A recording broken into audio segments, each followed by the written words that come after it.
अखिल भूमंडलीय सर्व शिरोमणि मुनि समाज के संस्थापक आदि मुनीश्वर योगेश्वर सदगुरुदेव शिव मुनि महाराज की जय। उपस्थित मुनि वृंद, साधु सज्जन वृंद, संत वृंद, साधक वृंद, आध्यात्म ज्ञान के जिज्ञासुओं और प्रेमियों, सभी श्रोता वृंद, आप सबको मेरा कोटिशः नमन, सप्रेम जय जीव।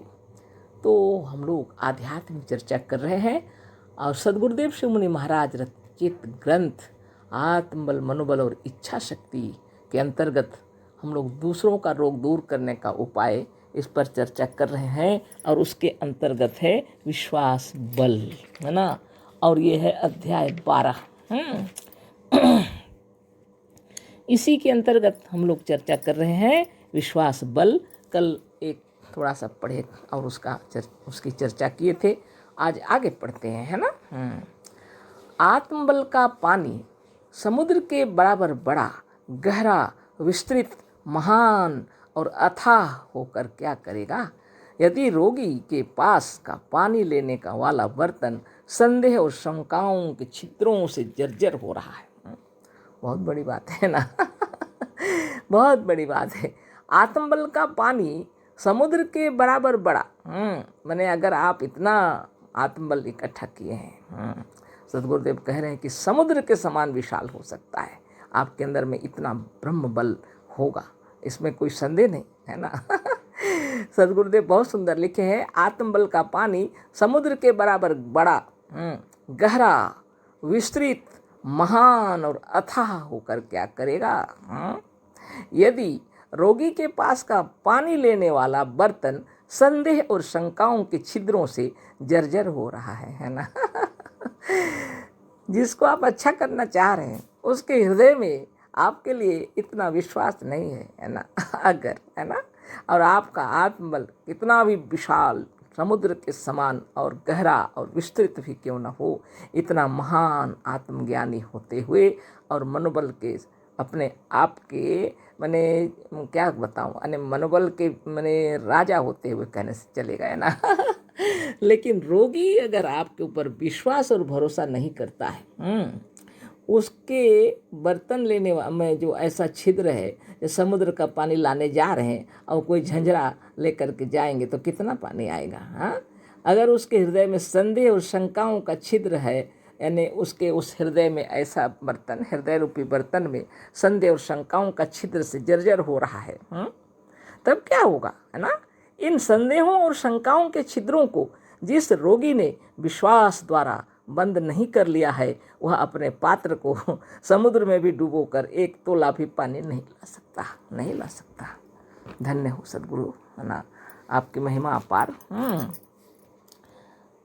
तो जो कोई भी है रोगी, अगर आपके ऊपर विश्वास, श्रद्धा अपने आप में अगर है उसका, तो आप विचार करते निरोग हो जाएगा, है ना।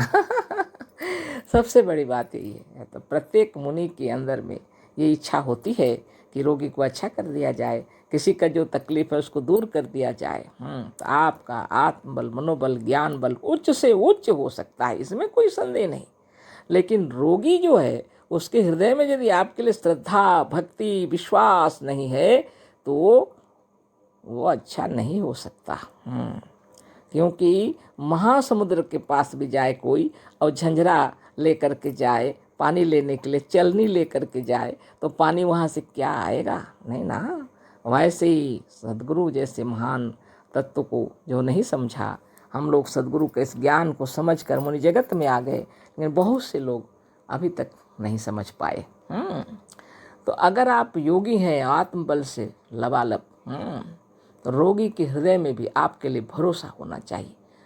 और अगर वह संदेह और शंकाओं से भरा हुआ है उसका हृदय, तो आपका आत्मबल, आपका मनोबल और आपका आशीर्वाद उसके पास पहुंच ही नहीं सकता, ले ही नहीं सकता है उसको। इसलिए हृदय के विश्वास अपने आत्मा के अंदर में जगाना चाहिए, है ना। तो झूठा विश्वास भी नहीं होना चाहिए, सच्चा ज्ञान होना चाहिए, है ना। तो सदगुरुदेव यही बात बोल रहे हैं कि समुद्र के पास भी अगर कोई जाए और ऐसा पात्र लेकर के जाए जिसमें कि पूरा छिद्र है, तो समुद्र में डुबा करके लाएगा भी तो एक तोला भी पानी नहीं ला सकता, है ना। तो बहुत बड़ी बात है ना। बहुत पहले एक समय हमारे यहाँ जब प्रचार में आए थे, है ना, और प्रकाश क्या तो नाम था उनका, योगाचार्य जयप्रकाश मुनि जी, है ना। वो बता रहे थे कि मतलब एक जगह प्रवचन देने गए तो लोगों ने कहा कि इस प्रश्न का उत्तर तो बताइए, है ना। उन लोग सोच रहे थे शायद इसका प्रश्न का जवाब उनके पास नहीं है ना। बहुत तरह का ज्ञान दे रहे हैं लेकिन इस सवाल का जवाब शायद उनके पास नहीं है। लेकिन अभी तो हमारे मुनियों के पास सबके पास जवाब है, लेकिन पहली बार जब सुने हम तो हम भी चकित हो गए थे कि बाप रे क्या बोला जा रहा है।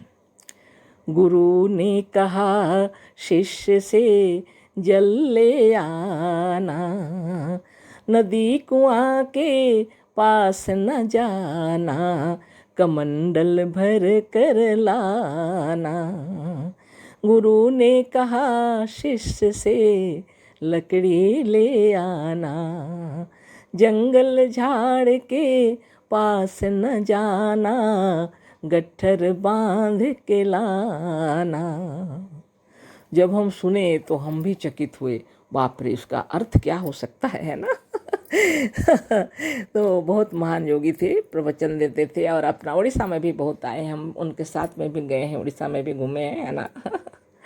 तो हम भी चकित हो गए कि बाप रे क्या बात है हम बोल रहे हैं, हाँ, कि गुरु ने यार एक काम जब तक नहीं करोगे ज्ञान नहीं दूंगा बोल रहे हैं। और ये कबीर की वाणी है, और कबीर के जितने अनुयायी लोग और उनको जो श्रद्धा करते हैं वो भी आए हुए थे और इनका प्रवचन सुन रहे थे और गदगद हो गए। तो भी उन्होंने फिर भी सोचा, है ना, यह प्रश्न पूछ लिया जाए, अगर इसका अर्थ सही सही बता देंगे तो हम लोग समझ लेंगे कि ये सचमुच में महान है। और सचमुच वो भी जानते नहीं थे कि इसका अर्थ क्या है ना। बहुत सिर खपाया उन्होंने लेकिन समझ नहीं पाए, कबीरपंथी भी नहीं समझ पाए थे कि इसका अर्थ क्या है। तब हमारे योगाचार्य, हमारे मुनि समाज के योगाचार्य जो जयप्रकाश मुनि जी ने उनको समझाया, है ना। तो सदगुरु की बात हो रही है यहाँ पर, है ना। कबीर दास जी कह रहे हैं, गुरु अपना शिष्य से कह रहे हैं कि जल ले आना, नदी कुआं के पास न जाना, कमंडल भर कर लाना। नदी कुआं के पास जाना नहीं है तुमको, यानी कोई पानी का जहाँ भंडार है, स्रोत है, वहाँ तक तुमको जाना नहीं है ना, लेकिन कमंडल भर के लाना है। आश्चर्यजनक बात है। फिर कहते हैं गुरु ने कहा शिष्य से लकड़ी ले आना, जंगल झाड़ के पास न जाना, है ना, गट्ठर बांध के लाना, है ना। जंगल में जाना नहीं है ना, किसी पेड़ के पास भी तुम्हें जाना नहीं है, कोई झाड़ कोई पेड़ कहीं जाना नहीं है तुमको, लेकिन गट्ठर बांध के लाना। बड़ी ताज्जुब की बात है। लेकिन योगाचार्य जयप्रकाश मुनि जी ने जो बताया तो हृदय गदगद हो गया। उन्होंने कहा अपने गुरु के प्रति अपने हृदय में इतना प्रेम हो, इतना प्रेम कि आंखें छलक पड़े प्रेम से, है ना, तब वो ज्ञान देंगे। बोल रहे हैं गुरुदेव। और कह रहे हैं कि अपने शरीर की जो हड्डियां हैं लकड़ी समझ लो, अच्छा से आसन लगा कर बैठ जाओ, बोल रहे हैं, गट्ठर बांध के लाना, है ना, ये एकदम आनंद से बैठो, तब हम तुम्हें ज्ञान देंगे, है ना। तो हृदय में अपार विश्वास, गुरु के प्रति भक्ति, अथाह प्रेम छलकना चाहिए हृदय में, तब गुरु की वाणी अपने हृदय में आती है। ऐसे ही थोड़े होगा, है ना। कोई पात्र अगर मैला है, कोई जिसमें हम लोग को कुछ रखना है तो पहले साफ करते हैं, उसको साफ करके फिर उसमें रखते हैं। तो हृदय में विश्वास, श्रद्धा, भक्ति और प्रेम लबालब होना चाहिए, तब गुरु का ज्ञान अर्जन करते हैं तो हम लोग उसको अपने हृदय में बस जाता है हमारा, है ना, सारा जीवन ढल जाता है उन्हीं के अनुरूप। जो कोई भी हो इस विश्व ब्रह्मांड में, सबको इस ज्ञान को जान लेना चाहिए। अगर वह अपने गुरु से प्रेम करते हैं तभी वह ज्ञान प्राप्त होता है, नहीं तो नहीं प्राप्त होता। और अगर उसमें वो संदेह और अविश्वास ये सब है और हृदय अगर ऐसे ही झंझरा जैसा हो गया है और इस संदेह और छिद्र से भरा हुआ है तो गुरु का ज्ञान कहाँ से आएगा? आ ही नहीं सकता, है ना। इसलिए सद्गुरुदेव जो बता रहे हैं, विश्वास बल अगर वह महान हो, बहुत महान, और समुद्र के समान विशाल उसका मनोबल भी हो, गहरा और विस्तृत भी हो, अथाह ज्ञान से भरपूर भी हो, लेकिन अगर रोगी अगर उस पर भरोसा नहीं करते हैं और उसके अंदर में शंकाओं और संदेहों का छिद्र है उसके हृदय में, तो फिर कहाँ से ज्ञान प्राप्त कर सकेंगे, है ना। और सद्गुरुदेव जो ज्ञान दिए हैं, अद्वितीय ज्ञान दिए हैं, बताइए, है ना। अगर संभव हो तो हम लोग बाद में फिर पढ़ेंगे इस विषय में आगे, लेकिन मेरे कहने का मतलब जितने योगी जन मुनि जगत में जितने हैं सब साधक लोग हैं, मुनि लोग हैं, साधन कर रहे हैं। और कुछ लोग सोच रहे हैं कि कुछ नहीं कर रहे हैं हमारे मुनि लोग, है ना, केवल चक्रभेदन साधन कर रहे हैं और समाधि भी नहीं लग रही है, ऐसा ऐसा सोच रहे हैं। लेकिन देखिए, शरीर स्वस्थ रहना भी बहुत बड़ी सिद्धि है। जब आप सचित्र योग साधन का 2-4 पन्ना पढ़ेंगे तो उसमें लिखा हुआ है, आप पाएंगे। शरीर स्वस्थ रहना भी बहुत बड़ी सिद्धि है। अगर आप रोज़ नित्य योगाभ्यास कर रहे हैं और आप अगर स्वस्थ हैं और कोई टैबलेट खाना नहीं पड़ रहा, निरंतर रुचि अनुसार भोजन कर रहे हैं और सुख शांति से हैं, तो इससे बड़ी सिद्धि और क्या हो सकती है ना। और समाधिस्थ ही है, यह भी एक प्रकार की समाधि है, स्वस्थ, है ना। तो आगे इस पर चर्चा होगी। बात तो बहुत है, सद्गुरुदेव की वाणी का चर्चा करना और उनकी एक एक वाणी पर बातचीत करना तो जीवन भी बीत जाएगा, तो ख़त्म नहीं होगा। विश्वास बल पर चर्चा हो रही है और ये पैराग्राफ पढ़ते हुए हम लोग चर्चा कर रहे हैं, तो वो तो पूरा हो गया एक प्रकार से। लेकिन पढ़ देते हैं सद्गुरु क्या लिखे, है ना। समुद्र की बड़ाई, गहराई और विस्तार के कारण ही आप समुद्र से अधिक पानी नहीं पा सकते। यदि आपका हृदय रूपी पात्र छोटा है, आपका पात्र जितना ही बड़ा होगा उससे आप उतना ही अधिक पानी निकाल सकेंगे। तत्व पर निश्चल और पूर्ण विश्वास होने से मनुष्य में पात्रता आती है, जिससे मनुष्य गुरु के आशीर्वाद से सफल मनोरथ होता है। विश्वास भी सत्य को पाकर अधिक होता है, अंधविश्वास में बल कम होता है। तो गुरु के प्रति भक्ति अपार जिसके हृदय में होती है, उसका शरीर स्वस्थ और निरोग हो जाता है गुरु के आशीर्वाद से, और वह सफल मनोरथ भी हो जाता है ना। इसी को गुरुदेव यहाँ लिखे हैं। समुद्र की बड़ाई, गहराई और विस्तार के कारण ही आप समुद्र से अधिक पानी नहीं पा सकते, बोल रहे हैं। यदि आपका हृदय रूपी पात्र छोटा है, आपका पात्र जितना ही बड़ा होगा उससे आप उतना ही अधिक पानी निकाल सकेंगे। कल ही इस पर चर्चा हुई थी, है ना। झंझरा लेके अगर हम लोग जाएंगे तो समुद्र से पानी कुछ ला सकेंगे नहीं ना। उसी प्रकार हृदय, हम लोग का जो अपना हृदय है, गुरु के प्रति श्रद्धा और प्रेम से लबालब हो जाना चाहिए, है ना। और जिसमें कोई शंका ही ना हो, गुरु के प्रति इतना प्रेम हो, तो सब अंधविश्वास जहाँ नहीं है, विश्वास में परम सत्य होता है, परम सत्य में अधिक बल होता है और अंधविश्वास में बल कम होता है ना। तो गुरु की कृपा से हम लोग स्वस्थ निरोग रहते हैं हमेशा, और उनके साधन को करने लगते हैं प्रेम से, है ना। जब हृदय में विश्वास हो तो आपका साधन आप ध्यान से करने लगेंगे, है ना। हम तो कहते हैं साधन को आप विश्वास रहे या न रहे, साधन शुरू कर दीजिए, है ना। जैसा विधान के साथ आपको गुरुदेव बतलाए हैं, चक्र भेदन की क्रिया करते रहिए, आप देखेंगे आपका शरीर स्वस्थ और निरोग हो जाएगा, मन भी निर्मल हो जाएगा।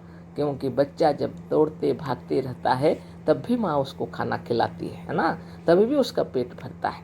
वो बड़ों की तरह बैठ करके आराम से खाना नहीं खाता, है ना, लेकिन माँ उसके पीछे पीछे जाते रहती है, और वो कभी कहीं चढ़ता है, कहीं खेलता है, कहीं दौड़ता है, कहीं भागता है, लेकिन माँ उसको खिलाती है खाना। अगर आपको अपने सद्गुरुदेव के ज्ञान पर विश्वास और भरोसा है तो उनके इस चक्र भेदन साधन को नित्य कीजिए। ध्यान लगे लगे ना लगे, मन उस पर जमे जमे ना जमे, लेकिन आप यदि साधन करेंगे तो पद्धति ही ऐसी है कि भटकता हुआ मन एकांत में अपने पास रुक जाएगा, है ना। सद्गुरुदेव ऐसा ही बता दिए हैं, साधन चक्र भेदन की क्रिया ऐसा बतलाए हैं गुरुदेव कि मन स्वतः ही उसी में रुक जाएगा, कब तक दौड़ेगा, है ना। आगे सद्गुरुदेव लिखते हैं, गुरु चाहे अपना रोग स्वयं अपने से ना छुड़ा सके, पर शिष्य के हृदय में यदि गुरु के आशीर्वाद और फूंक पर पूर्ण अटल विश्वास है तो अवश्य अच्छा हो जाएगा। गुरु की अपनी शक्ति पर कभी कभी कुछ संदेह हो सकता है, पर सच्चे शिष्य के हृदय में गुरु के आत्मबल पर संदेह नहीं होता। अतः सच्चे शिष्यों को सच्चे गुरु द्वारा सच्चे आत्मबल के प्रयोग से लाभ होना निश्चित है, अटल और ध्रुव है।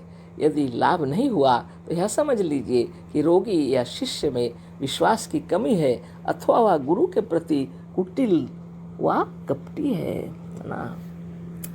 रोग निश्चित रूप से दूर होगा, विघ्न और बाधाएं भी दूर होंगी, जीवन के सारे दुख दर्द भी दूर होंगे। इसके हृदय में अपने गुरु के लिए अपार श्रद्धा और अपार प्रेम होता है। सदगुरुदेव कह रहे हैं, हो सकता है गुरु अपने बीमारी को छुड़ा ना सके कुछ माने गुरु चाहे अपना रोग स्वयं अपने से ना छुड़ा सके, पर शिष्य के हृदय में यदि गुरु के आशीर्वाद और फूंक का पूर्ण और अटल विश्वास है तो अवश्य अच्छा हो जाएगा।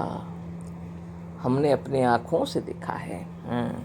जब रुहिया बाबा का देहांत हो गया है ना, तब उनके ऊपर जो फूल चढ़ाए गए थे वो सब फूल भी मुनिजन ले गए है ना, और निरोग स्वस्थ और सुंदर रहे जीवन भर। उनके कृपा और आशीर्वाद पर इतना विश्वास था, पूर्ण विश्वास है ना। ऐसी बात होती है ना। उनकी महिमा भी अपार, उनकी महिमा भी अपार थी।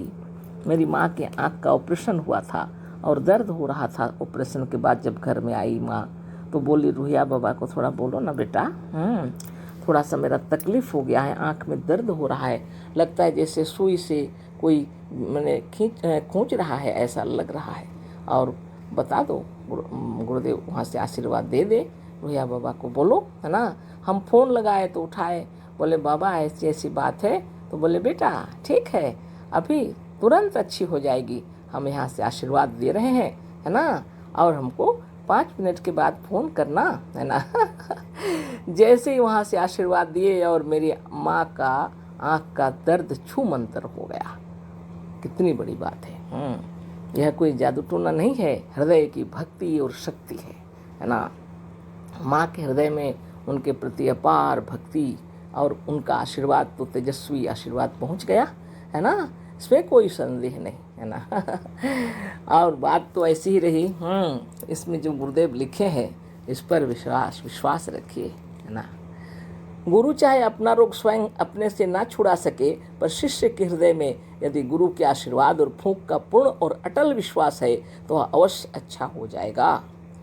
उनकी इच्छा के विरुद्ध जब उनको हॉस्पिटल में ले जा करके रखा है ना, तो उनको बहुत दुख हुआ और वो अपना दवाई भी खाना नहीं चाहते थे, फिर भी उनको खिलाया गया। इस सब तरह से उनकी तबीयत जब खराब हो गई तब फिर आश्रम में आए जब है ना, तब भी गुरुजन और माने उनको इतना मुनि लोग इतना श्रद्धा करते थे, उनके विघ्न परिस्थितियों में भी उनके पास आते थे और सबको आशीर्वाद दे रहे थे। कम बड़ी बात है क्या है ना ये स्वतः उदाहरण है।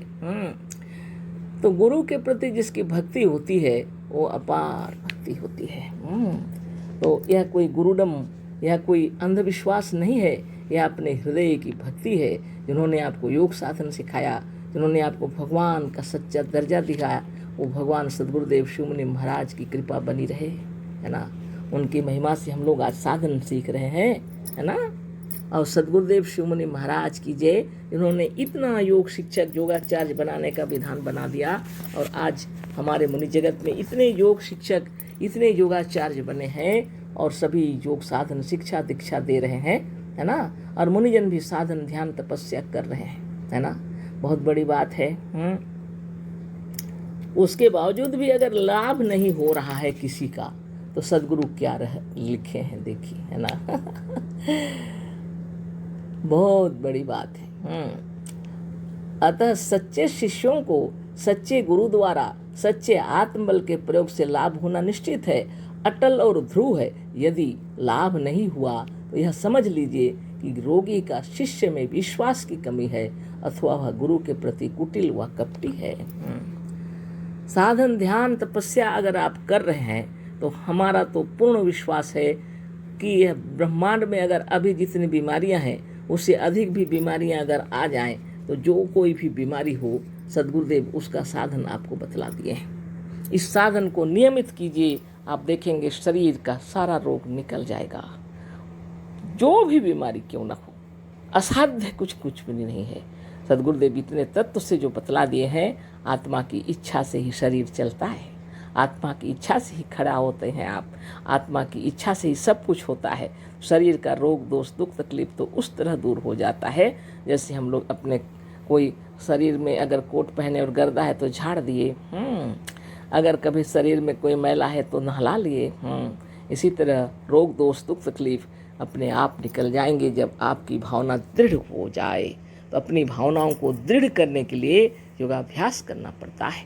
विकट से विकट परिस्थितियां भी आपसे आप सहेज जाती हैं, आश्चर्य की बात हो जाती है, लेकिन आपको ध्यान मगन हो करके प्रणव करना चाहिए, ध्यान मगन होकर प्राणायाम करना चाहिए, समय अनुसार सत्संग में जाना चाहिए। अपने गुरु के प्रति अपार शक्ति अपार भक्ति कब उत्पन्न होगी? जब आप साधन करेंगे, ध्यान करेंगे, तपस्या करेंगे, तो आपसे आपके हृदय में उनकी भक्ति आपसे आप उत्पन्न होगी। ये ज़बरदस्ती नहीं है। अब जब आपके अंदर में जब यह महसूस होने लगेगा कि यह सारा कार्य उन्हीं की कृपा से हुआ, तो आपको अपने आप में मालूम होने लगेगा कि सद्गुरुदेव की कृपा से हम आज इतना स्वस्थ हैं, आज इतना निरोग हैं, आज धन धन्य से परिपूर्ण हैं, आज जश कीर्ति से पूर्ण है। ये आपको मालूम हो जाएगा, है ना। गुरु की कृपा की महिमा अपार है, अपरंपार है, और जो मुनिजन अच्छी तरह जानते हैं उनकी महिमा अपरंपार है। हमारे मुनि जगत में भी इतने महान मुनि लोग हैं, है ना, जो सचमुच में धनिक कुबेरा ही है कहने से चलेगा, है ना। अधिवेशन सब लेते हैं, लोगों को इतना प्रेम से खिलाते हैं, सबसे सुंदर व्यवहार करते हैं, धन धान्य से परिपूर्ण है, परिवार में शांति अपार है उनकी, सब गुरु की कृपा है ना। साधन ध्यान और तपबल से उन्होंने यह सब प्राप्त किया, सद्गुरुदेव की महिमा से, है ना। और आगे हम लोग जो है पैराग्राफ पढ़ेंगे, सद्गुरुदेव जो लिखे हैं, है ना। रोग हो जाने पर कुछ मनुष्य अधिक घबरा जाते हैं, इसलिए उनका मन अपने आत्मबल और मनोबल पर उतना नहीं टिकता जितना कि टिकना चाहिए। ऐसे समय में जब एक दूसरा मनुष्य आकर अपना आत्मबल भी रोगी पर लगा देता है तो रोगी अच्छा हो जाता है। पर यह दूसरा मनुष्य ऐसा आत्मज्ञानी और योगी होना चाहिए जिस पर रोगी का विश्वास हो, उसे अपने से बढ़कर समझता हो और उसमें पूर्ण आत्मबल हो। ये बहुत रहस्य की बात है ना। सद्गुरुदेव कह रहे हैं, रोग हो जाने पर कुछ मनुष्य अधिक घबरा जाते हैं, है ना। घबरा ही जाएंगे निश्चित रूप से, है ना। सबसे ज़्यादा डर तो मनुष्य को मृत्यु पर है ना। मृत्यु का भय तो सबके अंदर है ना। भला अपने प्रियजनों से भी छुड़ना कौन चाहेगा चाहे जो तकलीफ हो जाए, लेकिन मृत्यु सबसे खतरनाक मालूम पड़ता है। तो रोग हो जाने पर कुछ मनुष्य अधिक घबरा जाते हैं, घबराएंगे नहीं, घबरा ही जाते हैं, है ना। और अज्ञान में तो ज़्यादा ही घबराहट होती है ना। तो सद्गुरुदेव कह रहे हैं कि उसका मनोबल क्या हो जाता है, क्षीण हो जाता। और उसमें आत्मबल मनोबल का उतना माने टिकता नहीं, मन उस पर ध्यान लगता नहीं उसका, स्थिति बिगड़ जाती है। ऐसे समय में जब एक दूसरा मनुष्य आकर अपना आत्मबल भी रोगी पर लगा देता है तो रोगी अच्छा हो जाता है। तो ऐसे समय में एक महत्वपूर्ण विचार के साथ एक ज्ञानी व्यक्ति को बुलाना चाहिए या उसको बताना चाहिए, जो जिस पर आप श्रद्धा करते हैं। ऐसी बात है, श्रद्धा बहुत बड़ी चीज़ है ना। तो वो जो व्यक्ति होंगे आपकी साधना और आपके तपोबल से आप स्वस्थ और निरोग हैं, लेकिन कभी कभी अगर बीमार हो गए, कोई बात ऐसी हो गई जो आपके वश की बात नहीं है, तो ऐसे महान आत्मज्ञानी और योगी के पास अपना खबर भेज देना चाहिए, जिस पर आपको विश्वास हो, है ना। और जब वो आपको सहारा देंगे अपने आत्मबल से, तो आप निश्चित निरोग हो जाएंगे, है ना। अब साधारण सी बात है ये, मान लीजिए कोई गिर गया, और गिर गया और उठ नहीं सक रहा है, तो निश्चित ही एक बलवान व्यक्ति को सामने आना पड़ेगा और उसको सहारा दे के खड़ा करना है, उठाना है ना। वैसे ही बीमारी भी है, अगर कोई बीमार है और उसका मनोबल काम नहीं कर रहा है, मन क्षीण हो रहा है, तो आत्मज्ञानी योगी जिस पर वो विश्वास करते हैं, वो जब ये अपना आत्मबल उस पर लगा देंगे तो वो निरोग हो जाएंगे, इसमें कोई संदेह नहीं है, है ना। तो बात ऐसी है। तो हमेशा साधन, ध्यान और तपोबल से अपने आप को निरोग, स्वस्थ और सुंदर बनाए रखने के लिए हम लोग अभ्यास करते रहते हैं। इसके बावजूद भी कभी कभी अगर कोई तकलीफ आ गया तो अपने गुरुजनों को खबर दे देने से वो लोग अपने तरफ से आत्मबल लगा देते हैं, है ना। तो जो दूसरा मनुष्य आत्मबल लगा रहा है ना सदगुरुदेव कह रहे हैं, यह दूसरा मनुष्य ऐसा आत्मज्ञानी और योगी होना चाहिए जिस पर रोगी का विश्वास हो, है ना। तो विश्वास बहुत बड़ी चीज है। तो आत्मज्ञानी योगी कोई है और उस पर रोगी का विश्वास हो, उसे अपने से बढ़कर समझता हो और उसमें पूर्ण आत्मबल हो। अखिल भूमंडलीय सर्व शिरोमणि मुनि समाज के संस्थापक सदगुरुदेव शिव मुनि महाराज की जय, जिन्होंने आत्मज्ञान की महिमा बतलाई है ना। अंतरात्मा में जैसा भरोसा हो, विश्वास हो, वैसा बल हो और उससे बढ़कर अगर किसी पर आप भरोसा करते हैं तो विकट परिस्थिति में उनके आशीर्वाद से, उनके आत्मबल से आप स्वस्थ हो, निरोग हो जाएंगे। सारी बाधाएं और विघ्न भी दूर हो जाते हैं, है ना। ये ऐसी बात है। आगे पढ़ते हम लोग। अतः सबको अपने से बड़े आत्मज्ञानी और योगी को, जो सच्चा, निष्पक्ष और अत्यंत स्वतंत्र विचार का हो, गुरु मान लेना चाहिए। सदगुरुदेव कह रहे हैं, अतः सबको अपने से बड़े आत्मज्ञानी, अपने से बड़े आत्मज्ञानी यदि हैं, आपके हृदय को अच्छा लगता है तो, और योगी को जो सच्चा, निष्पक्ष और अत्यंत स्वतंत्र विचार का हो, गुरु मान लेना चाहिए, है ना। तो ऐसे गुरु की शिक्षा, उपदेश और आशीर्वाद से अवश्य लाभ होगा। अगर ऐसे गुरु आपको मिल गए तो उनकी शिक्षा से, आशीर्वाद से अवश्य ही लाभ होगा। जो मनुष्य तुम्हें किसी न किसी का गुलाम बनाता है, जो तुम्हारी स्वतंत्रता छीनता है, जो अंधविश्वास द्वारा तुम्हें स्वर्ग दिलाने की लालच देता है, जो किसी मजहब या देवी देवता का गुलाम है, जो तुम्हें शिष्य बनाकर केवल तुमसे पैसा ठगना चाहते हैं, ऐसे नंबरी, मालाधारी, मजहबी और भक्त गुरुओं से बच के रहना चाहिए। सिर्फ गुरु कहने से नहीं चलता है, ऐसे सदगुरु चाहिए जो आपको सचमुच में मोक्ष दिला सकें, है ना। तो हम लोग कभी कभी अंधविश्वास में फंस जाते हैं।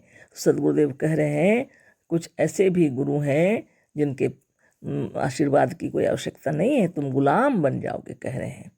जो मनुष्य तुम्हें किसी न किसी का गुलाम बनाता है, कुछ लोग हैं ना, किसी न किसी का गुलाम बनाता है।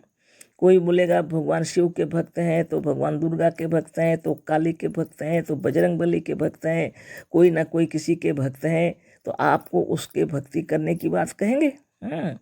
कोई हनुमान चालीसा का पाठ कर रहे हैं, चालीसा पढ़ रहे हैं, कोई क्या कर रहे हैं, तरह तरह की, है ना। तो ये जो चीज़ें हैं, अगर आप इन सब चक्कर में पड़ गए और अगर वो कह रहे हैं कि और अंधविश्वास के द्वारा तुम्हें स्वर्ग दिलाने के लालच भी देता है, तो किसी मजहब या देवी देवता का गुलाम है स्वयं, है ना, जो तुम्हें शिष्य बनाकर केवल तुमसे पैसा ठगते हैं, ऐसे नंबरी, मालाधारी, मजहबी और भक्त गुरुओं से बचकर रहना चाहिए, है ना।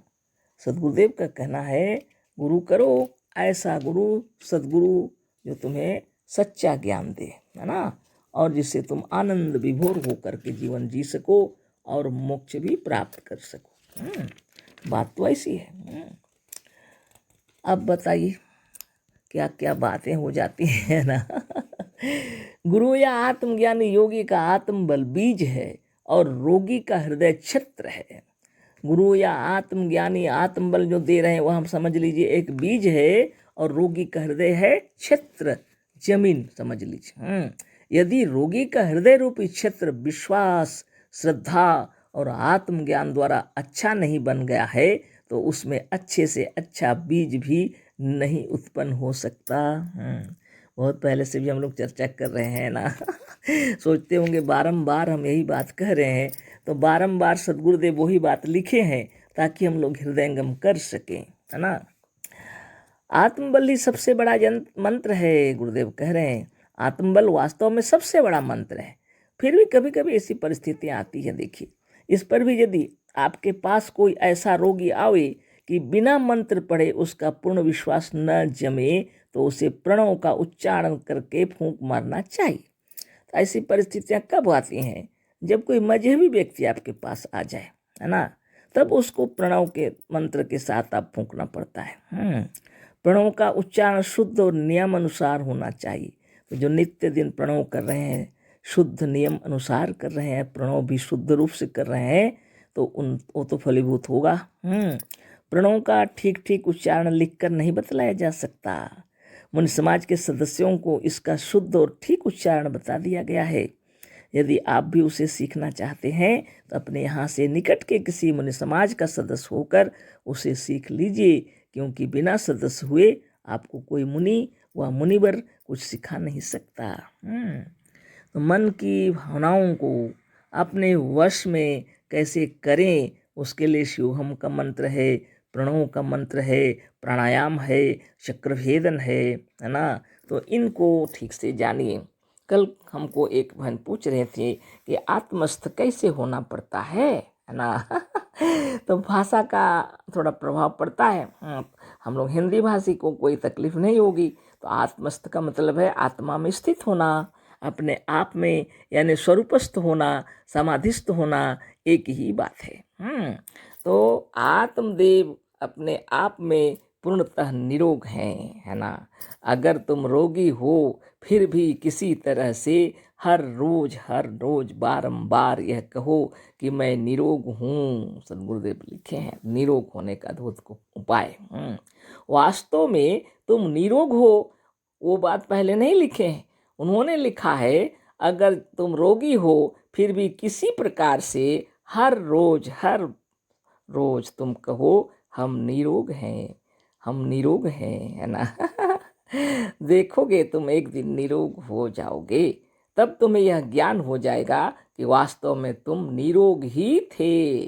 तो सारे विकार मन में होते हैं। इस बात को अगर आप तत्व से जान गए तो निरंतर योगाभ्यास कीजिए, प्रणव कीजिए, शुभ भावना कीजिए, आपके सारे विकार दूर हो जाएंगे, इसमें कोई संदेह नहीं है। औषधि एक शीर्षक दिए हैं गुरुदेव, इसी पर चर्चा होगी, है ना। तो सदगुरुदेव जो लिखे हैं उसको पढ़ लेते हैं, है ना। औषधि भी आत्मबल और विश्वास के अनुसार ही काम करती है। अमुक औषधि द्वारा अमुक रोग छूटता है, इस बात का विश्वास मनुष्य जाति के हृदय में अनंत काल से चला आ रहा है। फिर यदि कहीं औषधि देने वाला योगी रहा या उसे दृढ़ निश्चय है कि इस औषधि से यह रोग अवश्य अच्छा हो जाएगा, तो औषधि का बल और भी अधिक हो जाएगा। इसके सिवा यदि किसी वैद्य, डॉक्टर या हकीम पर किसी मनुष्य का अत्यधिक विश्वास है तो उसकी औषधि अधिक लाभ पहुंचाएगी। यदि किसी औषधि विशेष पर किसी रोगी का अधिक विश्वास है तो औषधि का बल और अधिक बढ़ जाएगा। धन्य धन्य गुरुदेव, शिव मुनि महाराज की जय। तो अब देखिए औषधि पर चर्चा हो रही है। तो सदगुरुदेव बतला रहे हैं औषधि भी आत्मबल और विश्वास के अनुसार ही काम करती है। ये औषधि भी आत्मबल और विश्वास के अनुसार ही काम करती है। सदगुरुदेव बतला रहे हैं कि अमुक औषधि द्वारा अमुक रोग छूट जाता है, इस बात का विश्वास मनुष्य जाति के हृदय में अनंत काल से चला आ रहा है। आज की बात नहीं है, अनंत काल से चला आ रहा है कि इस औषधि को खाने से अमुक बीमारी छूट जाती है। यह मनुष्य अनंत काल से इस बात को हृदयंगम किया हुआ है। साधारण सी बात है ना। देखिए भोजन पान जो हम लोग खाते पीते हैं यह भी औषधि ही है वाकई में। और आयुर्वेद उसी के अंतर से जो चीज़ें हैं उसको नियमित रूप से देते हैं तो कोई बीमारी है तो ठीक हो जाती है।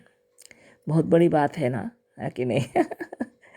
तो सदगुरुदेव बतला रहे हैं कि अमुक औषधि द्वारा अमुक रोग छूट जाता है, इस बात का विश्वास मनुष्य जाति के हृदय में अनंत काल से चला आ रहा है। बताइए कितनी बड़ी बात है। आज से नहीं, अनंत काल से चला आ रहा। फिर यदि कहीं औषधि देने वाला योगी रहा या उसे दृढ़ निश्चय है कि इस औषधि से यह रोग अवश्य अच्छा हो जाएगा, तो औषधि का बल और भी अधिक हो जाएगा। औषधि देने वाला यदि योगी है और वो विश्वास के साथ औषधि दे रहे हैं, तो खाने वाला जो है वह भी शीघ्र ही अच्छा हो जाएगा, क्योंकि उसको योगी पर भी विश्वास है ना। तो औषधि का बल अधिक हो जाएगा। इसके सिवा यदि किसी वैद्य, डॉक्टर या हकीम पर किसी मनुष्य का अत्यधिक विश्वास है, योगी यदि ना हो लेकिन कोई योगी के बदले कोई वैद्य है, डॉक्टर है, लेकिन किसी मनुष्य का उस पर अत्यधिक विश्वास है, तो उसकी औषधि अधिक लाभ पहुंचावेगी। यदि किसी औषधि विशेष पर किसी रोगी का अधिक विश्वास है, तो औषधि का बल और अधिक बढ़ जाएगा ना।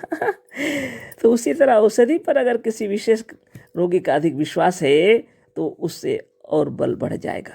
तो औषधि का बल कैसे बढ़ता है देखिए। एक तो योगी अगर औषधि दे रहे हैं तो उस औषधि का बल बढ़ जाता है। एक तो कोई वैद्य डॉक्टर दे रहे हैं और जिस पर रोगी का पूर्ण विश्वास है, तो औषधि का बल बढ़ जाता है। एक तो किसी व्यक्ति विशेष को मालूम है कि इस औषधि से यह बीमारी ठीक हो जाती है, तो उसका बल बढ़ जाता है। बहुत बड़ी बात है। औषधि भी आत्मबल और विश्वास के अनुसार ही काम करती है ना। आगे पढ़ते हैं सद्गुरुदेव क्या लिखे हैं। मतलब यह है कि जड़ औषधि नहीं जानती है कि हमारे में यह गुण है, बल्कि चेतन आत्मा जानती और विश्वास करती है कि अमुक औषधि में अमुक अमुक गुण है। चेतन प्राणियों पर उनके विश्वास के अनुसार ही न्यूनाधिक प्रभाव भी पड़ता है। चंद्रमा में जो प्रकाश है वह सूर्य का दिया हुआ है, अतः सूर्य के समान चंद्रमा का तेज नहीं हो सकता। ठीक इसी तरह से औषधि, ईश्वर, मंत्र और देवताओं में जो बल है वह आत्मा की छाया है, अतः इन सबों का तेज और बल आत्मा के समान कदापि नहीं हो सकता। धन्य धन्य सद्गुरुदेव श्री मुनि महाराज की जय। मतलब यह है कि जड़ औषधि नहीं जानती है कि हमारे में यह गुण है, बल्कि चेतन आत्मा जानती है और विश्वास करती है कि अमुक औषधि में अमुक अमुक गुण है। चेतन प्राणियों पर उनके विश्वास के अनुसार ये न्यूनाधिक के प्रभाव भी पड़ता है। अब देखिए, आयुर्वेद के अंदर है जड़ी बूटियों को पीस करके दवाई करके बनाया करके दिया जाता है, लेकिन होम्योपैथिक में इन औषधियों का और महीन करके बनाया गया है। एलोपैथिक में इन औषधियों को मशीन में दे करके बनाया गया है। कुछ केमिकल्स लगा करके भी बनाए जाते हैं ताकि वो खराब ना हो। लेकिन उन बातों की बात है कि इस पर विश्वास जब जितना ज़्यादा तेज रहता है वह काम उतना करता है। लेकिन यह आज की बात नहीं है, अनादिकाल से विश्वास और बल उस पर है ना। ये बात है इसके अंदर।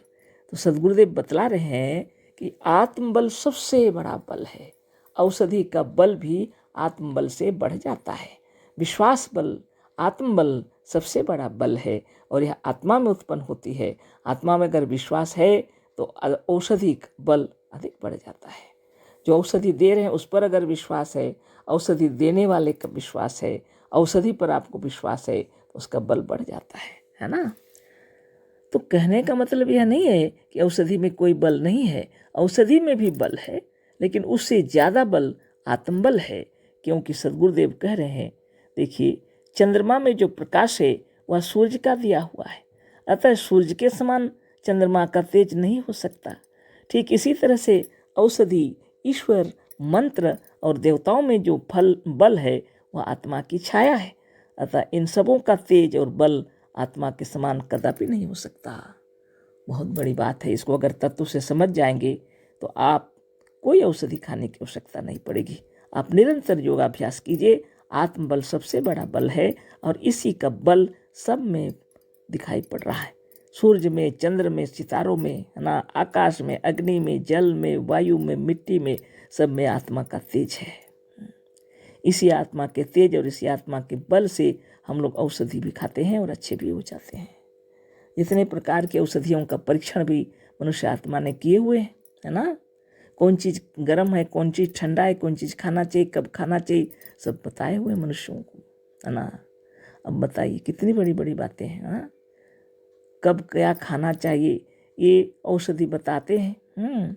और जो नियमित भोजन अच्छा से करते हैं तो उनको औषधि की आवश्यकता नहीं पड़ती। नियम अनुसार अच्छा भोजन करते हैं, योगाभ्यास करते हैं, नियमित पानी अच्छे से पीते हैं, हर चीज़, तो फिर बीमारी रहती नहीं है शरीर में, है ना। शरीर को चलायमान करने के लिए ब्रेन के अंदर में सारे कार्य होते हैं, ब्रेन से, मस्तक कोश से, है ना। और वहाँ से आप आदेश देते हैं, आपने जो विचारा, जो सोचा, वह शरीर में काम करना आरंभ कर देता है।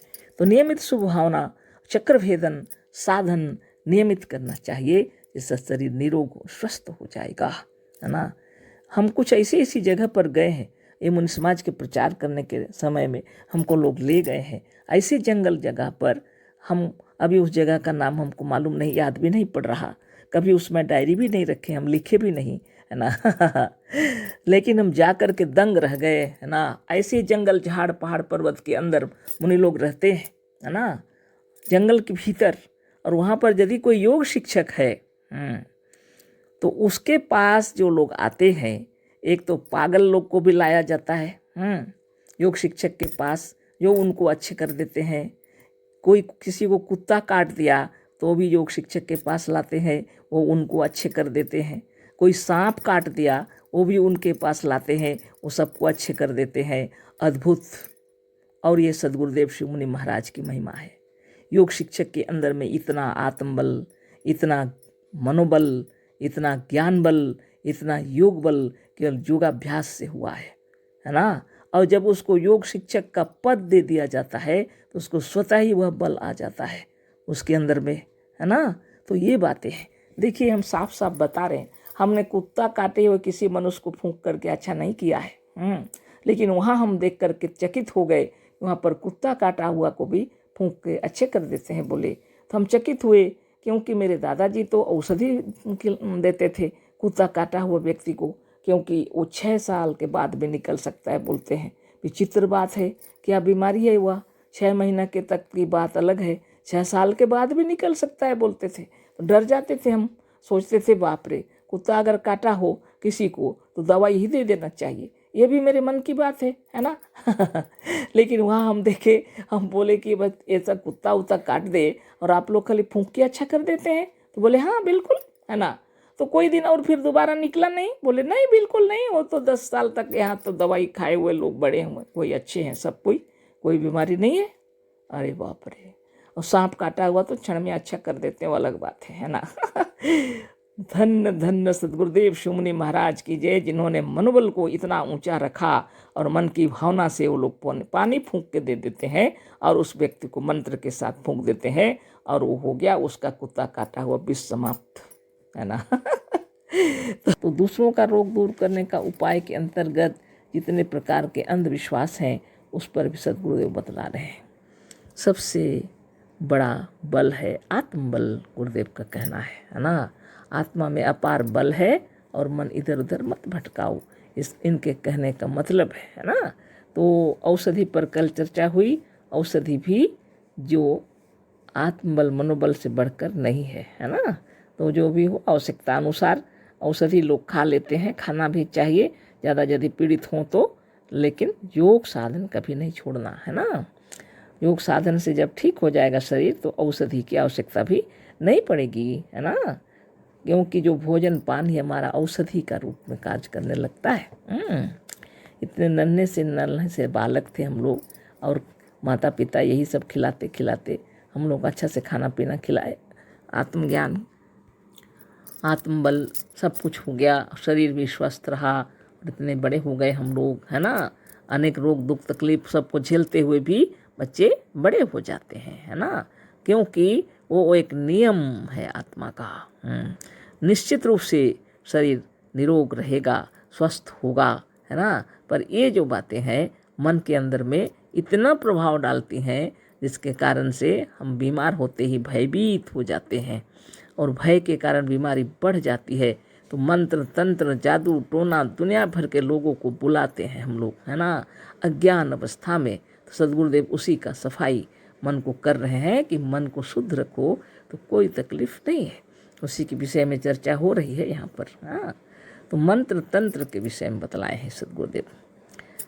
मंत्र तंत्र भी कुछ नहीं है, कुछ लोग निरर्थक और बेमानी मतलब के वाक्यों को भुन भुना कर भी दूसरों का कष्ट दूर करते हुए देखे गए हैं।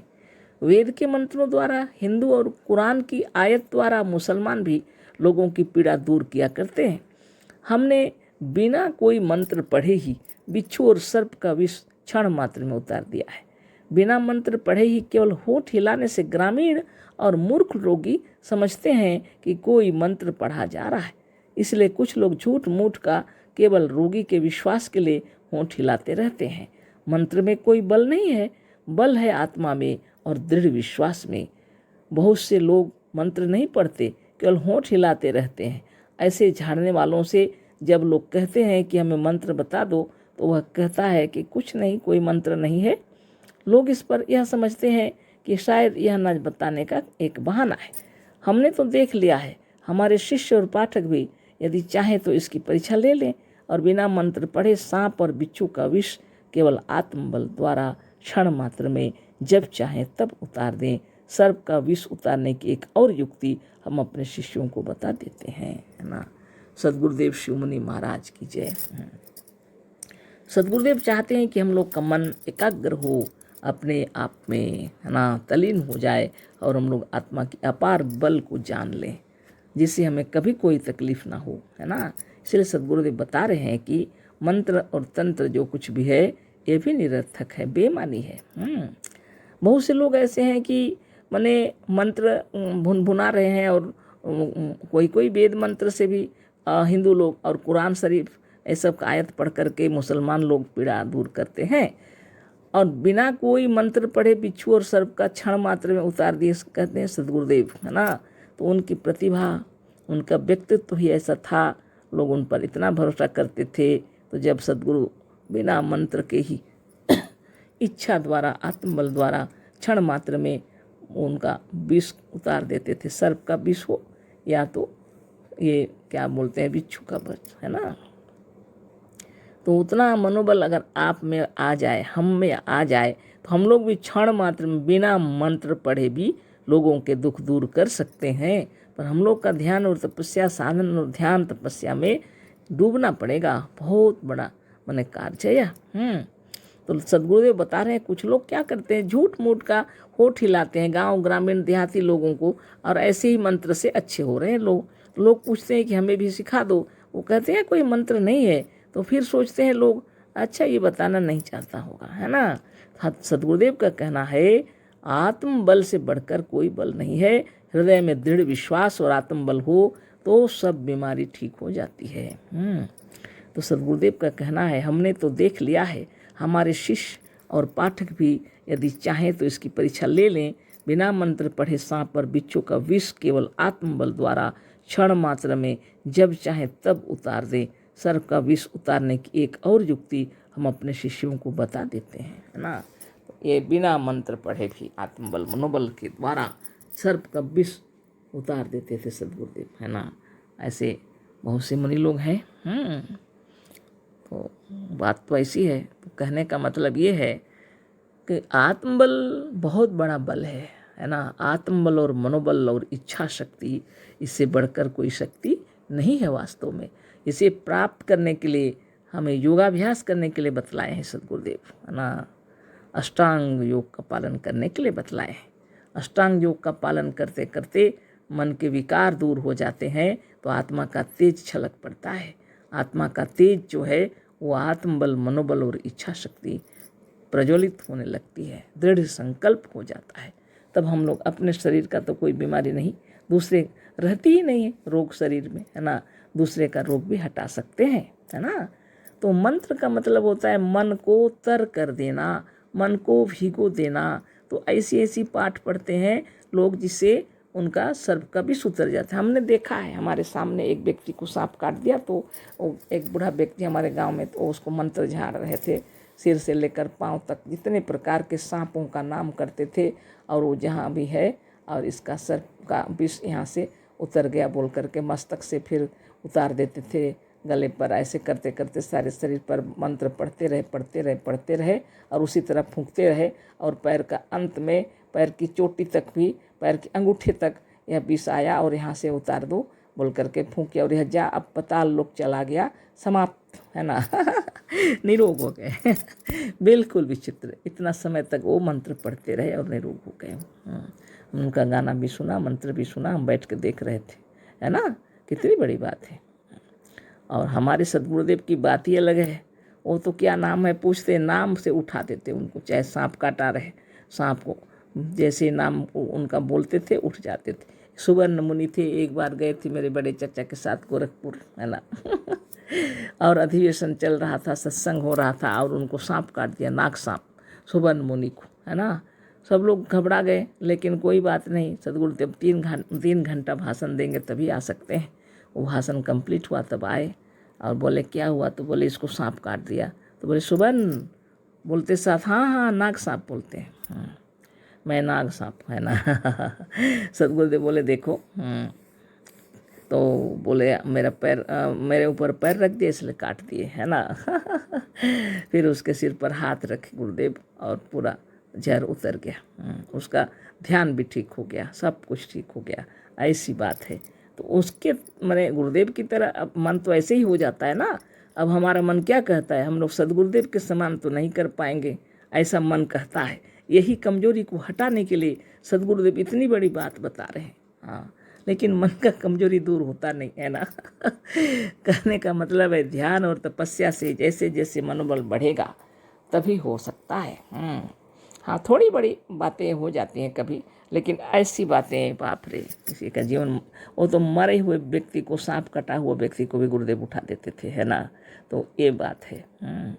कहते थे जैसे सोए हुए व्यक्ति को आप लोग जगा सकते हैं, उसी तरह आत्मज्ञानी सूक्ष्म आत्मा को जगा करके निरोग कर देते थे। ऐसी ऐसी बातें वो योगी लोग के अंदर में इतनी शक्ति होती है ना। वह साधन हम लोग को सिखलाए हैं सदगुरुदेव, योग साधन। तो हम लोग योग साधन करेंगे तब ना होगा। योग साधन के लिए मन निर्मल होना चाहिए, है ना। मन निर्मल होने के लिए अहिंसा, सत्य, अस्तेय, ब्रह्मचर्य, अपरिग्रह का पालन बहुत जरूरी है। शौच, संतोष, तप, स्वाध्याय, ईश्वर प्रणिधान बहुत जरूरी है ना। उसके बाद आसन, प्राणायाम, प्रत्याहार, धारणा, ध्यान और समाधि बहुत जरूरी है ना। तो आवश्यकता पड़ने पर हम लोग अपने कभी कभी अपने पीड़ित लोगों को, अपने आसपास चाहे अपने घर के लोगों को ऐसे मंत्र से अच्छे कर देते हैं, सो अलग बात है। लेकिन कोई सांप काट दिया, ये सब जो है, ये सब तो अभी तक ऐसा कोई अनुभव नहीं है अपना, है ना। लेकिन सदगुरुदेव जो बता रहे हैं, हमने देखा, हमने सुना है, सामने बैठ करके लोग कैसे मंत्र करते हैं और कैसे उसके मन को प्रभाव पड़ता है। और वो वहाँ से वहाँ विष उतर गया तो मन को, उसको पूरी तरह पूर्ण विश्वास हो जाता है कि हमारा विष यहाँ से यहाँ उतर गया, है ना। तो उसके अंदर फिर मंत्र पढ़ते हैं, फिर यह विष यहाँ से यहाँ उतर गया, फिर यहाँ से यहाँ यहाँ करते हुए सोचिए अंगूठे तक जा करके, और फिर पातालपुरी में चला गया, पूरी तरह नष्ट हो गया, चला गया। तो मेरे कहने का मतलब, जब मन के अंदर दृढ़ विश्वास हो गया उसको कि मेरे भीतर से सर्प का विष समाप्त हो गया, है ना।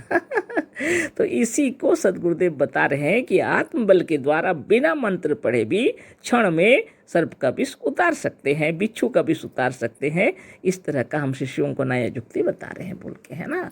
फिर मेस्मरिज्म के विषय में पढ़ेंगे, है ना। तो मेस्मराइजरों का हाथ फेरना भी व्यर्थ है, गुरुदेव लिख रहे हैं। मेस्मराइजर इसे पास देना कहते हैं, देना चाहते हैं। पास देने से कुछ नहीं होता, पास केवल विश्वास के लिए देते हैं। मेस्मरिज्म को जानने वाले जो काम हाथों से पास देकर करते हैं, उसे हम बिना पास दिए ही आत्मबल, मनोबल और इच्छा शक्ति के प्रयोग द्वारा करते हैं। पासेज में कुछ नहीं है, जो है वह आत्मबल, मनोबल और इच्छा शक्ति में है। मेस्मराइजरों की इच्छा शक्ति, आत्मबल और मनोबल काम करता है, हाथ का पास कुछ नहीं करता। तो सदगुरुदेव कह रहे हैं आत्मबल और मनोबल और इच्छा शक्ति, इससे बढ़कर कोई बल नहीं है। मेस्मराइजर जो हाथ फेरते हैं उसमें कुछ नहीं है, लेकिन उनका आत्मबल, उनका मनोबल, वो ही इच्छा शक्ति ही पास फेरते हुए भी उसको अच्छा करते हैं। एक ही बात है ना। मेस्मराइजर के हृदय में अगर आत्मबल, मनोबल और इच्छा शक्ति न हो तो सिर्फ हाथ फेरने से नहीं होगा कुछ, है ना। और उसी तरह की बात है, जो ग्रहण करने वाले भी उसके पास गए हैं तो जो ग्रहण करेंगे उसको सब कुछ प्राप्त होगा। तो सद्गुरुदेव कह रहे हैं हम बिना पास दिए, इसको पासेज बोला जाता है, कह रहे हैं हाथ स्पर्श करना, ऐसा बिना किए भी हम सिर्फ आत्मबल, मनोबल और इच्छा शक्ति से सब स्वस्थ कर देते दूसरों को, है ना।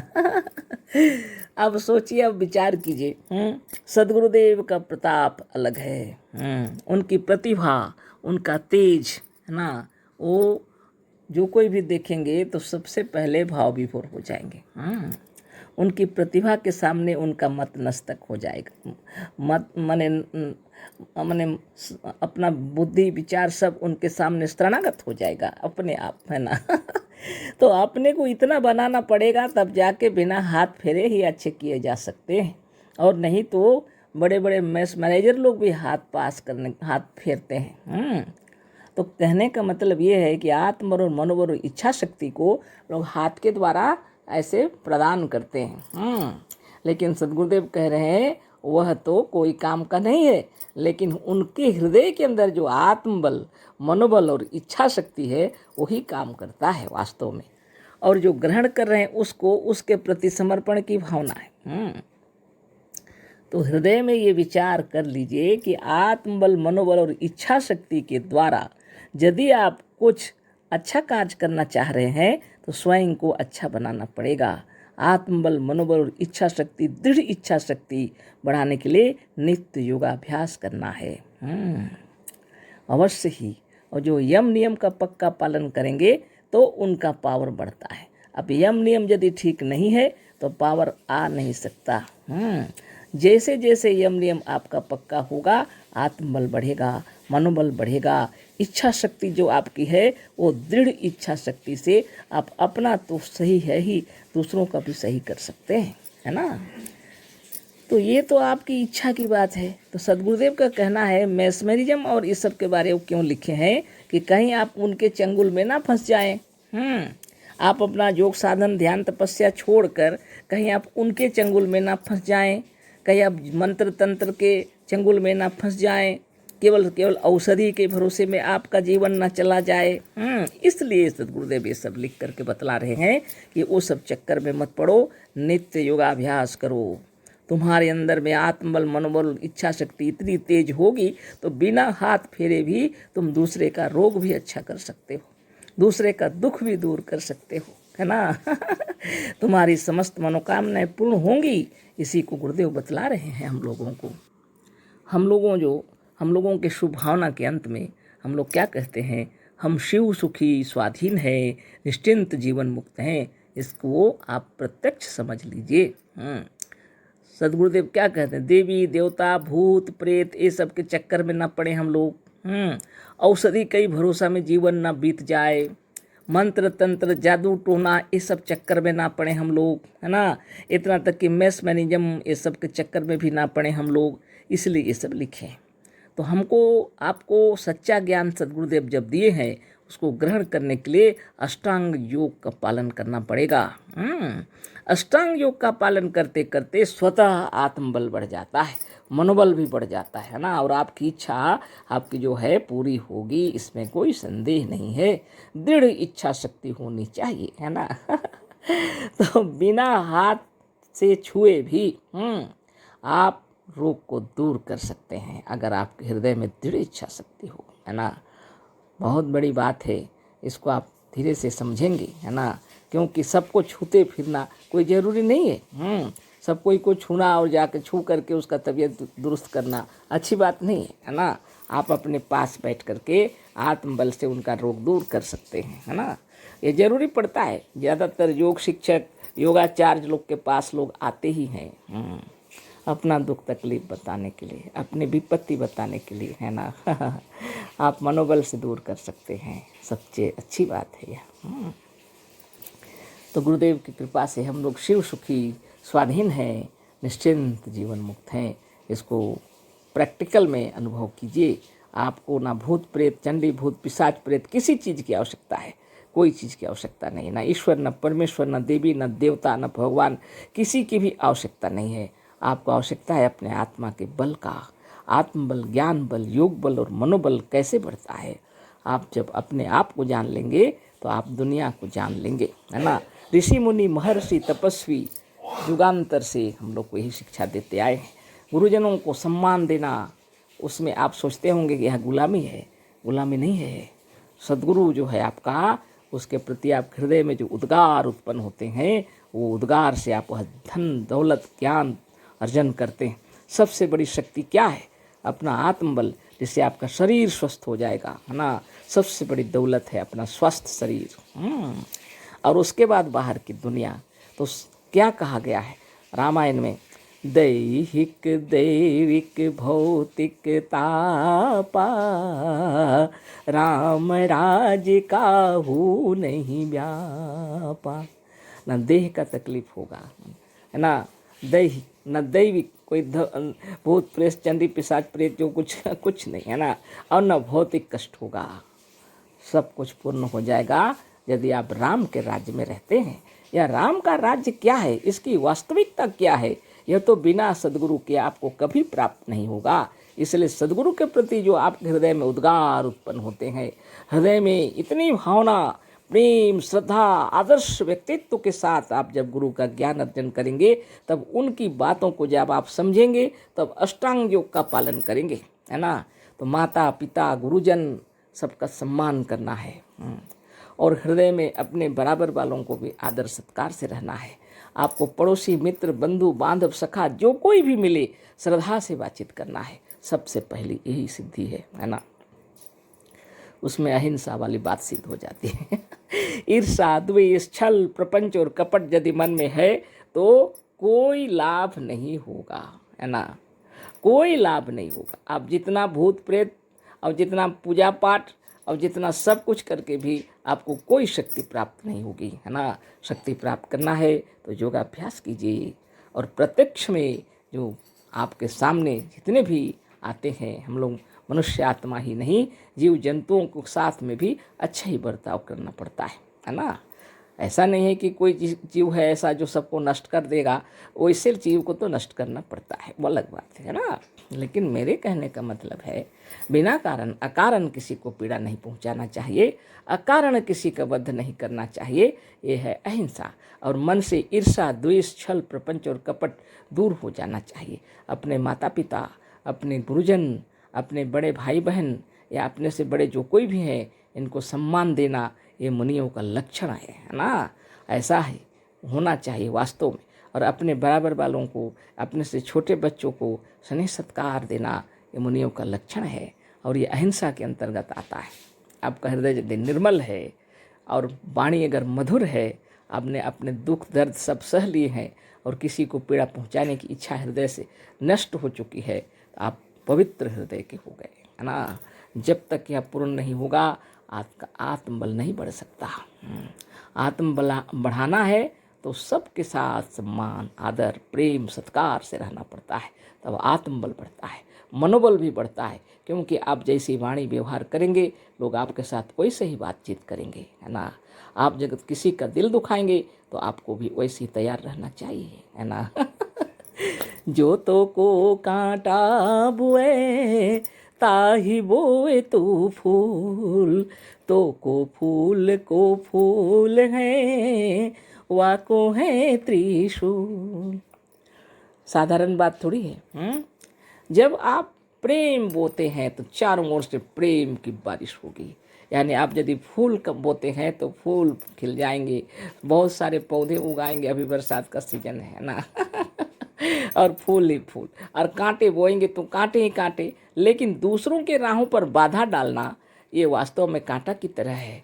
किसी का रास्ता सुगम कर देना बहुत अच्छी बात है, और सबके लिए अच्छी भावना करना यही है फूल बोना। सद्गुरुदेव हम लोग को सिखला रहे हैं, बतला रहे हैं कि मनोबल से बढ़कर कोई बल नहीं है ना।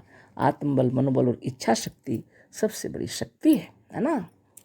और अनेक उदाहरण दे करके हम लोग के मनोमस्तिष्क से अंधविश्वास को दूर करना चाह रहे हैं सद्गुरुदेव।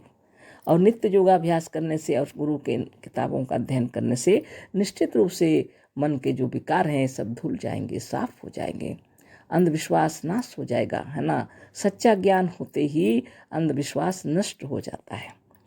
और मन के अंदर जो भय रहता है, जिसकी वजह से हम लोग अंधविश्वास में जकड़े होते हैं, सद्गुरुदेव हम लोग को आत्मबल, मनोबल और इच्छा शक्ति ग्रंथ लिख करके बतला रहे हैं कि देखो, अपने आप को समझो, है ना। अनेक उदाहरण दिए हैं, औषधि, मैस्मरिज्म, मंत्र तंत्र, भूत प्रेत, देवी देवता, सबका उदाहरण उन्होंने दिया। और उन सबसे बढ़कर आत्मबल है, सबसे बढ़कर मनोबल है, सबसे बड़ी शक्ति इच्छा शक्ति है, क्योंकि तुम स्वयं ब्रह्म हो, ऐसा उन्होंने सिखलाया हम लोगों को। अगर सद्गुरुदेव आए नहीं होते तो आज हम भगवान को ढूंढते रहते, है ना। और वो भगवान हम खुद हैं, कभी ज्ञान नहीं होता। अपने अंदर ईश्वर है, हम ईश्वर हैं, हम ब्रह्म हैं, यह ज्ञान कभी भी नहीं होता। इतने वेद, इतने ग्रंथ लिखे हुए रह जाते, लेकिन हम लोग समझ नहीं पाते। रामायण, महाभारत, गीता, भागवत और जितने कुरान, पुराण जितने पढ़ते, फिर भी ज्ञान नहीं होता। अगर सद्गुरुदेव आए नहीं होते, उन्होंने सब खोल के रख दिया, सब कुछ बतला दिया, चाहे वह हिंदू हो या मुस्लिम हो या सिख हो या ईसाई हो, जैन हो, बौद्ध हो, पारसी हो, जो कोई भी हो, सद्गुरुदेव बतलाए। उन सब के ग्रंथों में एक ही बात लिखा हुआ है, वह आत्मदेव हैं, ब्रह्म हैं, लेकिन लोग समझे नहीं। और उन्होंने उदाहरण पेश करके उन्होंने बताया, सबका लक्ष्य एक ही है, ये ईश्वर है, अपनी आत्मा, है ना। और इस तक पहुंचने के लिए हर प्रकार से ध्यान और तपस्या हर क्षेत्र में बतलाया गया है, लेकिन लोग समझ नहीं सके और इस आत्मा को ही तौहीन करके एक दूसरे से लड़ बैठते हैं, है ना। इसलिए सद्गुरुदेव को मुनि समाज की स्थापना करनी पड़ी। और उन्होंने मुनि समाज की स्थापना इसलिए की है कि स्वतंत्र विचारक जहाँ कहीं भी होंगे अवश्य ही इसमें शामिल हो जाएंगे, है ना। और इसलिए इन्होंने बतलाया अनेक उदाहरण दे के। अभी एक उदाहरण फिर बाकी है उसको भी हम लोग पढ़ लेते हैं, है ना। सद्गुरुदेव लिख रहे हैं, विभूति या राख। कंडे की राख में कौन सी शक्ति होती है? बिल्कुल नहीं, पर निर्धन फक्कड़ साधुओं के पास और है क्या? जब रोगी जाकर उन्हें तंग करते हैं कि बाबा कुछ दे दो तो हम अच्छे हो जाएंगे, बाबा कहते हैं कि हमारे पास कुछ नहीं है, पर रोगी नहीं मानता, कहता है हमारा विश्वास है, आप जो उठा कर दे देंगे उसी से हमारी भलाई हो जाएगी। बाबा भी अपनी जान छुड़ाने के लिए थोड़ी सी राख उठा कर दे देते हैं, पर जिनमें विश्वास है वह उस राख द्वारा भी अच्छे हो जाते हैं। ना राख में कुछ है, ना मैस्मरिजरों के पास पासेज में कुछ रखा है, ना औषधि में है, न मंत्रों में शक्ति कोई शक्ति है को, और ना देवी देवता भूत और ईश्वर में कुछ है। बताइए। लेकिन मनुष्य अच्छे हो जाते हैं। कैसे अच्छे होते हैं? अपने विश्वास से, अपने आत्मविश्वास से। जैसे आत्मा में विश्वास हो जाता है कि अब हम अच्छे हो जाएंगे, क्योंकि बाबा ने हमको जो अमृत दिया है राख के रूप में, उसी को खा करके वो असाध्य बीमारियां ठीक हो जाती हैं। विश्वास में इतना बल है। और विश्वास कहाँ है? आपके अंतस्थल में। अगर आपके अंतस्थल में विश्वास प्रबल हो जाती है तो असाध्य बीमारियां ठीक हो जाती हैं, आपकी समस्त मनोकामनाएं पूर्ण हो जाती हैं। तो विश्वास तो आपके अंदर उत्पन्न हो रहा है। इस बात को सद्गुरुदेव बतला रहे हैं, इसको ठीक से समझने की कोशिश कीजिए, है ना। कहते हैं, कंडे की राख में कौन सी शक्ति होती है? बिल्कुल नहीं, पर निर्धन फक्कड़ साधुओं के पास और है क्या? जो साधारण साधु हैं उनके पास तो यही सब रहेगा ना। और क्या रहेगा? वो कभी बैठ के धुनी रमाए, है ना कभी कंडों को जला लिए, राख बन गया। और वो तो इसलिए वहाँ आराम से बैठते हैं। लेकिन लोग क्या जाने, है ना। जब रोगी जाकर उन्हें तंग करते हैं कि बाबा कुछ दे दो तो हम अच्छे हो जाएंगे, बाबा कहते हैं कि हमारे पास कुछ नहीं है, पर रोगी नहीं मानता, कहता है हमारा विश्वास है, आप जो उठा कर दे देंगे उसी से हमारी भलाई हो जाएगी। बाबा भी अपनी जान छुड़ाने के लिए थोड़ी सी राख उठा कर दे देते हैं पर जिनमें विश्वास है वह उस राख द्वारा भी अच्छे हो जाते हैं। ना राख में कुछ है, ना मैस्मरिजरों के पासेज में कुछ रखा है, ना औषधि में है, ना मंत्रों में कोई शक्ति है, और ना देवी देवता भूत और ईश्वर में कुछ है। जो कुछ है आपके अंदर है, सद्गुरुदेव का कहना है। आगे पढ़ रहे हैं, क्या लिखे हैं। सच्ची बात यह है कि अपना आत्मविश्वास, आत्मबल, मनोबल और इच्छा शक्ति ही फलती है। मिट्टी के महादेव, पत्थर के शालिग्राम, गोबर के गणेश और निराकार, अरूप, अदृश्य, शून्य और अचिंत्य ईश्वर तो अचिंत्य ही है। उसमें कुछ नहीं रखा है। जो कुछ है हमारा आत्मबल है, हमारा आत्मविश्वास है, हमारा मनोबल है और हमारी इच्छा शक्ति है। हम ही प्रत्यक्ष ब्रह्म है, हम ही इस संसार के प्रत्यक्ष ईश्वर हैं। जिसने इस हम को जान लिया उसने सब कुछ जान लिया। आत्मा को तत्व से जान लेने पर जानने के लिए कुछ नहीं रह जाता। आत्मा कितनी बड़ी चीज है। आत्मा और जीव कैसे सर्वशक्तिमान और ब्रह्म है। आत्मा और जीव कैसे परम स्वतंत्र और जीवन मुक्त हैं। इसी को स्वाध्याय, साधन और सत्संग द्वारा जान लेना मनुष्य का परम धर्म और परम पुरुषार्थ है। इसी को तत्व से जिसने समझ लिया है वह आत्मा नहीं परमात्मा है। इसी से हमने कहा है कि हम जीव नहीं ब्रह्म है। जो मनुष्य हमारे आत्मज्ञान संबंधी लेखों और ग्रंथों का पाठ करता रहेगा और साधन तथा सत्संग करता रहेगा, उसके निकट किसी प्रकार का कष्ट, विपत्ति, दुख, रोग, बंधन और अज्ञान नहीं आ सकता।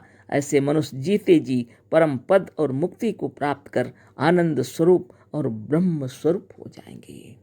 कितनी बड़ी बात है। सदगुरुदेव चाहते हैं कि हम लोग जीवन मुक्त हो जाएं, सच्चा ज्ञान हो जाए, आत्मविश्वास अपने आप में भर जाए, अपनी आत्मा की महिमा को समझ सके हम लोग। इसलिए इतना उदाहरण दिए हैं।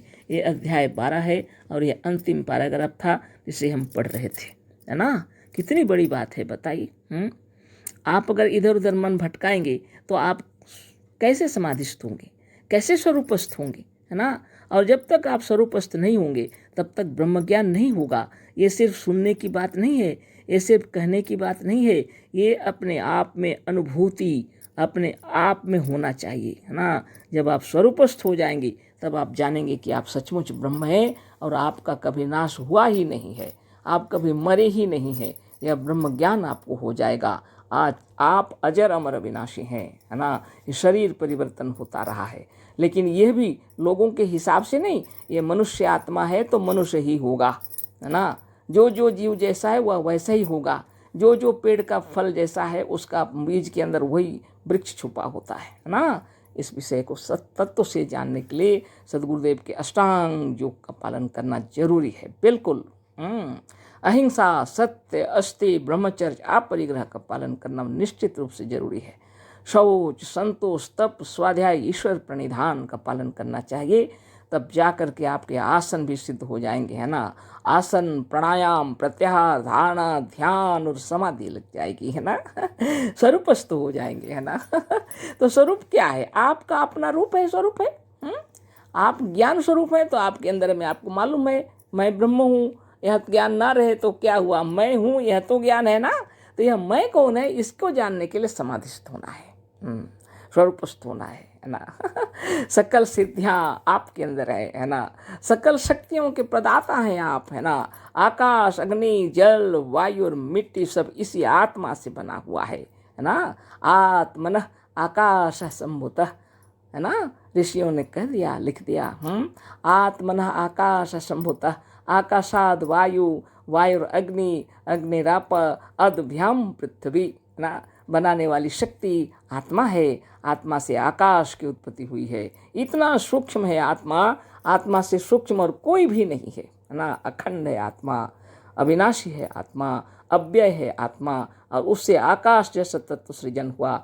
आकाश से वायु और वायु की उत्पत्ति हुई तो फिर आकाश आद वायु, वायु अग्नि, अग्नि की उत्पत्ति हुई। अग्निरापा, अग्नि से आपा यानी जल की उत्पत्ति हुई। अदभ्याम पृथ्वी यानी सबको बनाने वाली शक्ति आत्मा है। आपके भीतर जो शक्ति है इससे आपके भीतर के आकाश, अग्नि, जल, वायु और मिट्टी भीतर के अंतरात्मा है भीतर। और उसी को बाहर दुनिया में हम लोग देख रहे हैं। ये सारा आकाश, अग्नि, जल, वायु और मिट्टी जो ब्रह्मांड में दिखाई पड़ रहा है सब आत्मा ने सृजन किए हैं। इसलिए योगाभ्यास कीजिए नित्य। और मुनि समाज की नीति से अगर करें तो और अच्छी बात है। और जो भी आप करें योग तो कीजिए। योग का मतलब होता है योगश्चित्त वृत्ति निरोध। योग से चित्त की वृत्तियां स्थिर हो जाती हैं जब। और तब क्या होता है, तदा द्रष्टु स्वरूप अवस्थानम, तब दृष्टा साधक योगी अपने स्वरूप में स्थित हो जाता है। बस अपने स्वरूप में स्थित होना है और आप मोक्ष प्राप्त कर लेंगे, है ना। सच्चा ज्ञान हो जाएगा, जीवन मुक्त हो जाएंगे। हम अजर अमर अविनाशी हैं, हमारा कभी नाश नहीं हुआ। हम अनेक रूप लेकर आते रहे हैं, है ना। कल फिर चर्चा होगी। अशेष धन्यवाद, कोटिशः नमन, सप्रेम जय जीव। सद्गुरुदेव शिवमुनि महाराज की जय।